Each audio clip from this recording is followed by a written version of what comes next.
Eiichiro Oda acaba de jugar la más arriesgada carta que pudo haber jugado en su vida con One Piece. El manga de ya 28 años de publicación acaba de cerrar una tirada espectacular de capítulos entre los cuales se incluye esto. Sí, esta maravillosa página doble que, como nunca antes a la historia de la comunidad, volvió a todos locos con las decenas de interpretaciones que este mural podía traer. Batallas ancestrales, monstruos titánicos, un doble apocalipsis y una batalla final predestinada. Y mientras que esta página que pasará a la historia nos fascinó y nos ha dado una de las más divertidas y emocionantes semanas en la historia de One Piece, tengo un problema. Y es que este final legendario que Eiichiro Oda está armando es muy aburrido. No me malinterpreten, ya sé que hay mucha gente que ya saltó con sus sables afilados en la mugre de sus codos y armas que disparan espinillas de otaku maloliente. Este final de la obra es uno que el autor ha escrito, planeado, revisado 1.000.000 de veces y que probablemente volará la mente de todo el mundo una vez que llegue.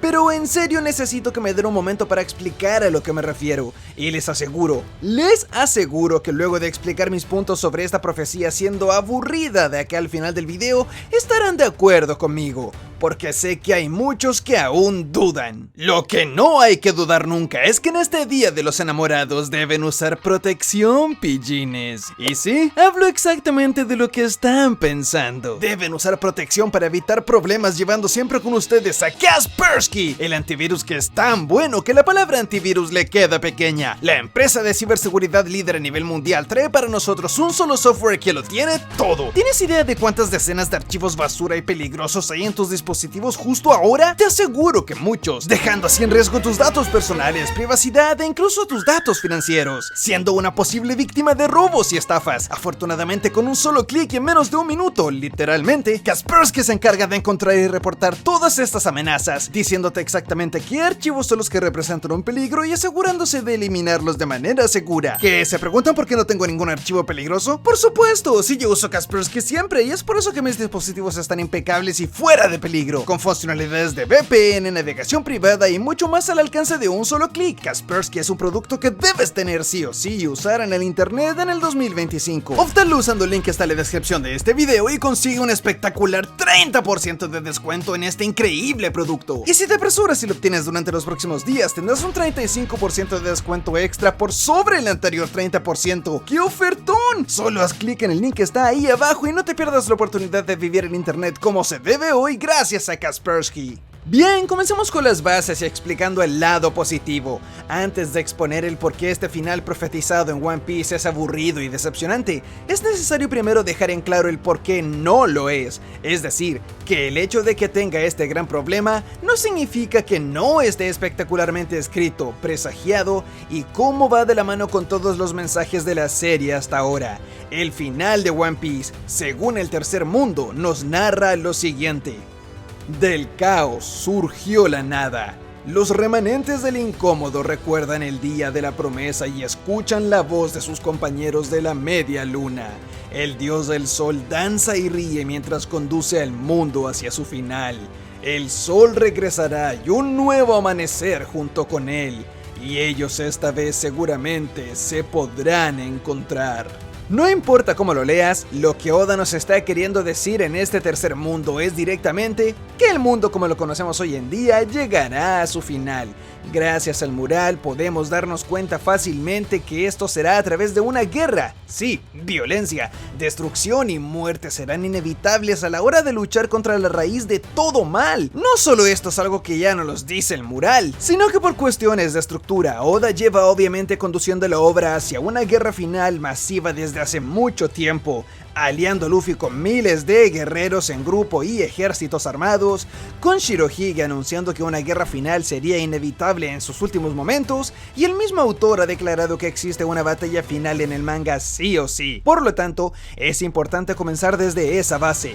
One Piece tendrá una guerra violenta sí o sí al final, en la que, como nos narra el tercer mundo en el poema, el mundo será llevado hacia su final. y luego de llevar a este mundo a su fin, se creará uno nuevo, un cuarto mundo que sea el definitivo, aquel que traiga consigo el amanecer, y preferentemente sea el último de estos. ¿Por qué el autor propondría destruir el mundo? ¿No puede One Piece transmitir un mensaje de paz, diálogo, amor en vez de uno tan peligroso? ¿No es el destruir un concepto inherentemente negativo para terminar un manga?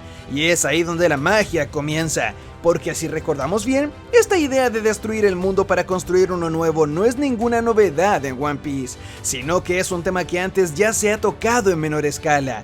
Oda se ha encargado rigurosamente a través de los años de presagiar, argumentar y explicar cómo el fin del tercer mundo sucederá, y por qué destruirlo, por cruel que suene, es una solución viable, si no la única. Al final del arco de Dressrosa, tenemos un diálogo precioso del narrador, en el cual explica: un país destruido no siempre es una tragedia. Ese día, los habitantes de Dressrosa rieron y celebraron entre los escombros de su propia ciudad.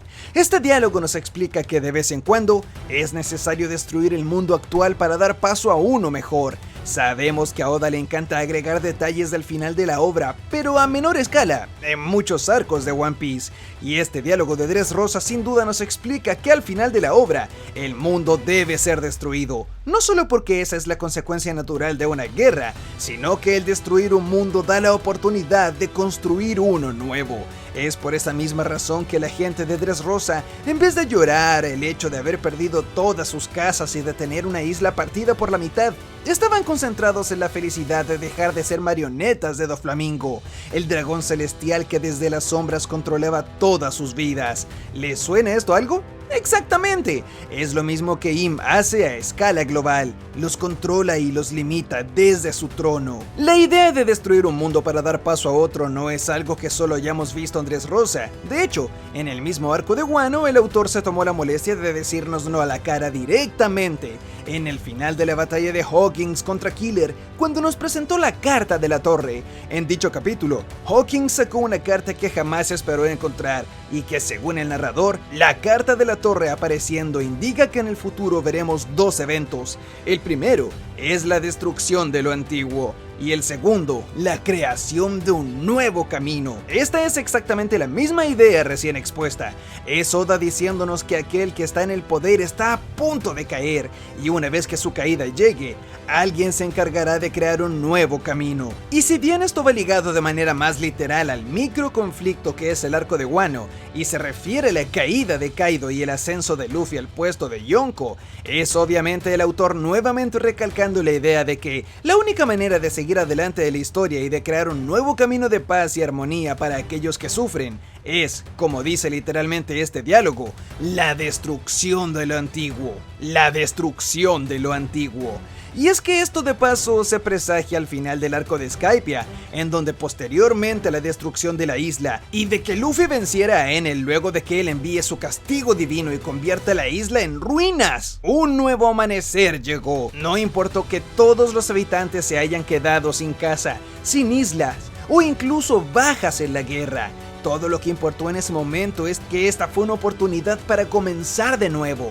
Esto lo explica el mismísimo líder de la tribu, cuando dice que no importa lo mucho que los antepasados hayan luchado por estas tierras, no importa el odio que haya habido en su historia entre distintos grupos, lo importante justo ahora, después de la caída del gran opresor, es que nadie quiere pelear. Solo quieren bailar, celebrar, prender una fogata y cantar a toda voz alrededor del fuego.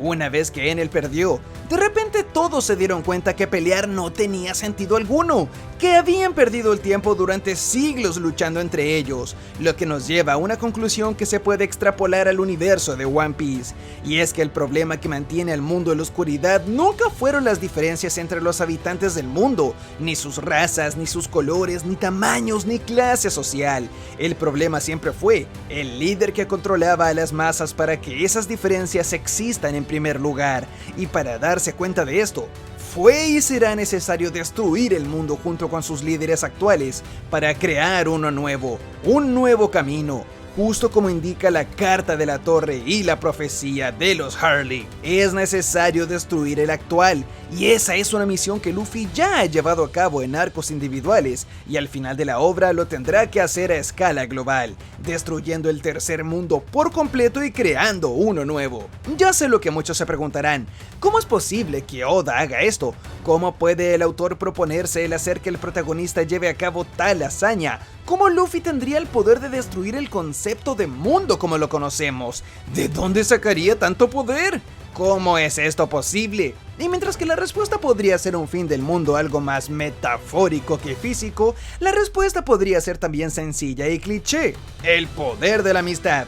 O mejor dicho, la masiva cantidad de aliados que Luffy ha hecho a través de toda la historia. Recordemos que si bien los piratas del sombrero de paja son un grupo relativamente pequeño, Luffy es capaz de aliarse con quien sea. Y tiene el poder de atraer a gente poderosa a su lado, siendo esta la habilidad más terrorífica de todos los mares según Mihawk. Algunos dicen que se desatará una guerra en todo el mundo al mismo tiempo, otros dicen que la guerra cambiará de escenario y que la fruta de Kuma le servirá para viajar por el mundo cambiando de campo de batalla, y muchas teorías más. Pero este no es un video para hablar de cómo será la guerra final, sino más bien estamos explicando sus fundamentos y el por qué la construcción de la misma ha sido titánica y coherente a través de cientos de capítulos de parte de un autor maniático con la consistencia de su obra. El segundo punto importante para explicar la destrucción del mundo es Loki. Loki es un personaje que Oda ha construido como un enigma de manera 100% voluntaria. ¿Debemos quererlo?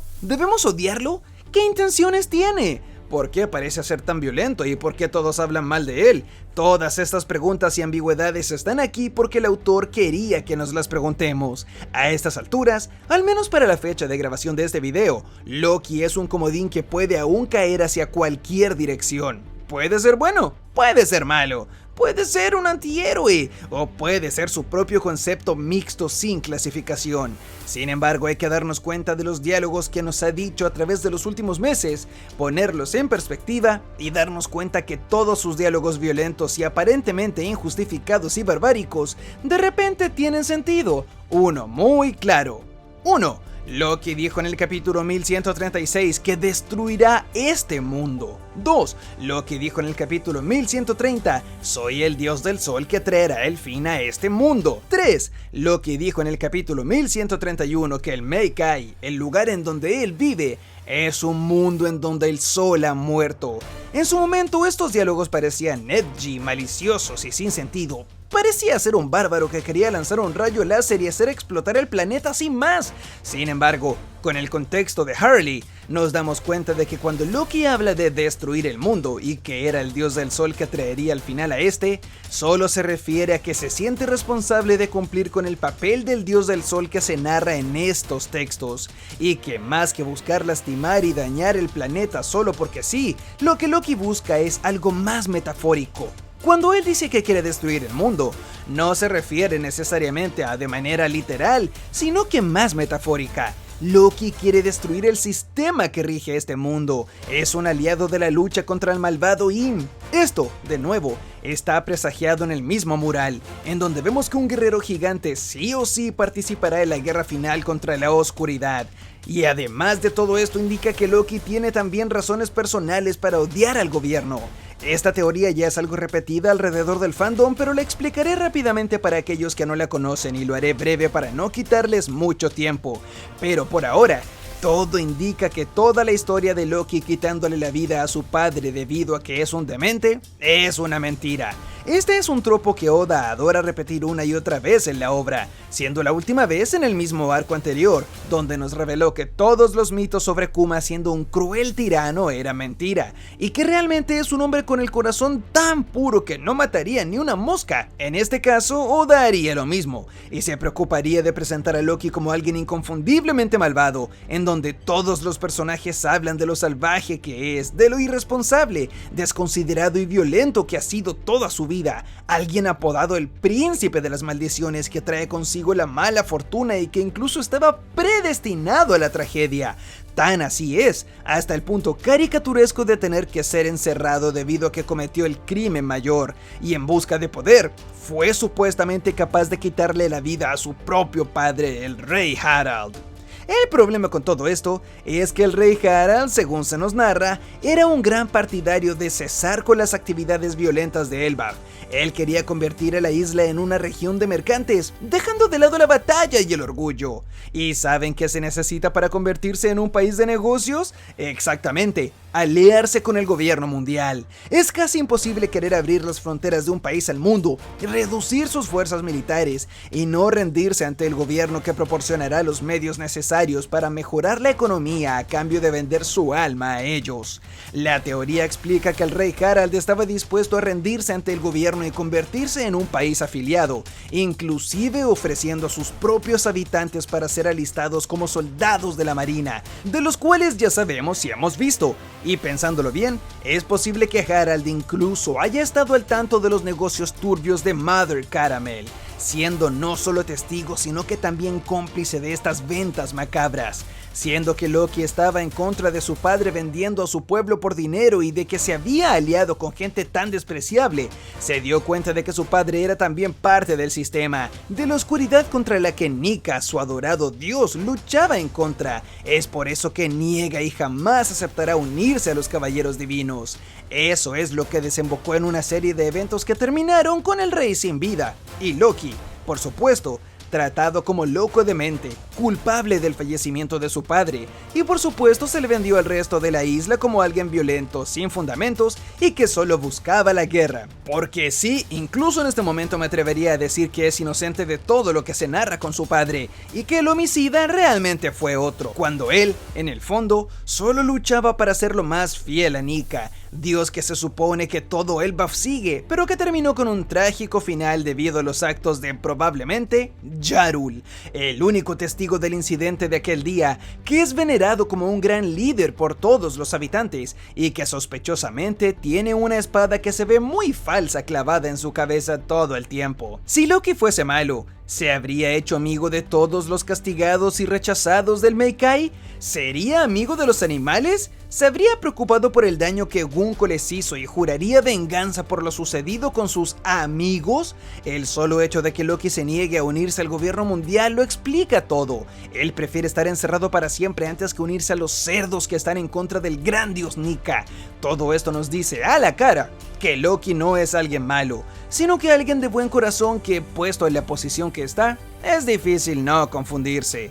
El único misterio que nos queda por cerrar ahora es ¿por qué llamó a Shanks un cobarde? Sabemos que literalmente el pelirrojo encerró a Loki, pero ¿por qué? Sabemos que Shanks está en contra del gobierno, por lo tanto sería del mismo bando de Loki. Entonces, ¿por qué lo encerró? Más importante aún, ¿por qué sería un cobarde? La respuesta es simple. Para Loki, Shanks no quiso liberar al mundo ni destruir el sistema a pesar de haber leído los Harley. Por eso es un cobarde. Probablemente, luego de ser capturado, atado, derrotado y sentenciado en el Meikai a manos de Shanks, Loki miró directamente al pelirrojo y le dijo: si tienes este poder, ¿por qué no lo usas para destruir el mundo? Si fuiste capaz de vencerme, si sabes que un dios del sol debe ser encargado de llevar este mundo al amanecer y destruirlo, ¿por qué no lo haces? Tienes la fuerza para hacerlo, ¿por qué no querrías? Probablemente a Loki no le cabía en la cabeza la idea de que alguien con tanto poder se niegue a exigir el título de Nika, de Dios del Sol, siendo que aparentemente lo tiene todo para hacerlo. Y la razón de Shanks es sencilla, porque sabía que en el East Blue había un chico que decía las mismas palabras que su ex capitán, porque Shanks sabía que Luffy sería el indicado para traer el amanecer al mundo, y no él ni Loki.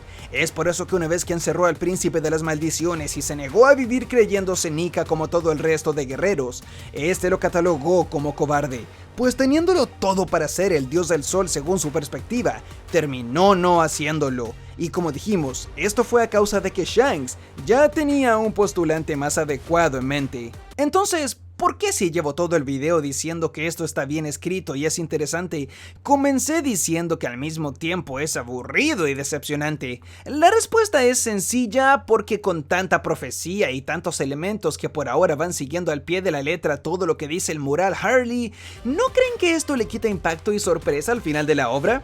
Digo, Oda nos acaba de contar el final de One Piece sin dejar espacio para giros o una conclusión diferente y original. Todo lo que está en el muro pasará sí o sí y ya. Y por más que las batallas finales y sus detalles sean emocionantes, y que verlo sea distinto y mucho más épico que leerlo en una piedra dibujada por mi primo ciego, la conclusión final de la obra no cambia. Es por eso mismo que se me ocurre algo así como una solución a este problema y una salida a la paradoja de ya conocer el final de la obra y solo esperar a ver cómo llega lo que ya sabemos que pasará. Y la solución podría ser que, cuando se habla de los tres mundos, el primero y el segundo son historia. Los primeros dos mundos pasaron sí o sí, de eso no hay duda. El tercero, en cambio, es profecía y teoría que no necesariamente será realidad. Aún no sabemos cómo funciona la clarividencia en el mundo de One Piece, y si bien tenemos el Haki que ve el futuro unos cuantos segundos, lo más cercano a la clarividencia en este universo podría ser el de Madame Shirley. No sabemos si este poder fue poseído también por alguien del reino antiguo que presagió el tercer mundo con siglos de anticipación, pero este es un dato que tenemos que tener en cuenta. De cierta manera, si vemos bien el dibujo, nos daremos cuenta de que el árbol divide la profecía de la historia. A la derecha está la historia comprobable y real, y a la izquierda lo que se espera que pase, pero no necesariamente pasará. Oda nos acaba de contar el final de One Piece, y aunque está más o menos en código, no es imposible de entender. Es bastante directo. Cualquiera que esté al día con la obra podría interpretar el tercer mundo correctamente y entender por lo menos el 90% de lo que promete que sucederá al final del manga de 30 años de publicación, con un final que se supone que debía ser enigmático y sorpresivo. ¿Realmente creen que Oda sería tan tonto y aburrido como para contarnos el final de la serie en un mural y no narrado en su obra? Literalmente podríamos dropear One Piece acá si fuese el caso, ya que sabemos cómo termina. Esto de ninguna manera pasará, y es por eso que Oda tiene un twist, Oda tiene un giro, una sorpresa, un cambio secreto, y estoy seguro de que Luffy de una manera u otra no se comportará debido a la profecía. No podría decirles el cómo ni en qué momento Luffy se desligará de lo que el tercer mundo dicta, pero eso es algo que debe suceder en algún momento para darle a Luffy un toque Luffy, ese que se niega a seguir clichés, a cumplir profecías, el que hace todo de improviso y siempre nos sorprende. Ese es Luffy, y aunque es posible que el autor simplemente diga, bueno, si no te satisface una guerra final como la que se narra en el mural, ¿qué más quieres? Y mientras que esta respuesta sería entendible, tenemos que pensar que hablamos de Oda, el troll de trolls, el destructor de teorías, el humilla fandoms por excelencia, el hombre que cuando todos esperábamos un Luffy Edgy Gear 5 nos entregó un Mickey Mouse que nadie estaba listo para enfrentar. Hablamos de ese hombre. ¿Y tú?